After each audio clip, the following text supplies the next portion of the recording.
क्या आप जानते हैं कि छठ के खरना दिन की पावन कहानी क्यों इतनी महत्वपूर्ण है? आइए जानते हैं इस दिव्य परंपरा के पीछे छुपे गहरे रहस्य को।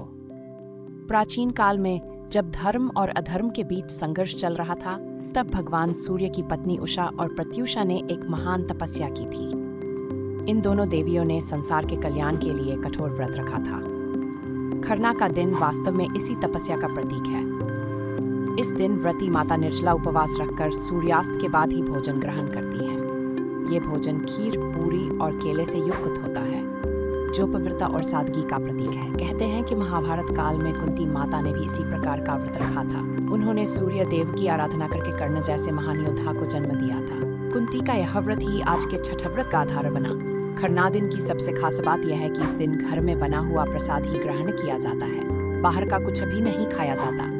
इस दिन घर की सफाई करके रसोई में गुड़ और गेहूं के आटे से खीर बनाई जाती है। यह खीर छठी मैया को अर्पित करके फिर परिवार में वितरित की जाती है। इस प्रक्रिया में पूरा परिवार मिलकर भाग लेता है। घर परिवार और पड़ोसियों में प्रसाद वितरण करना केवल परंपरा नहीं है, यह हमें सिखाता है कि आध्यात्मिक उन्नति तक अधूरी है जब तक हम अपनी खुशी दूसरों के साथ साझा न करें। यह नियम हमें सिखाता है कि सच्ची भक्ति में पावना करना का आध्यात्मिक संदेश यह है कि जीवन में सच्ची खुशी तो मिलती है जब हम अपनी इच्छाओं को नियंत्रित करके परमात्मा की सेवा में लग जाते हैं। व्रती माता का यह संकल्प उनकी आस्था और धैर्य को दर्शाता है।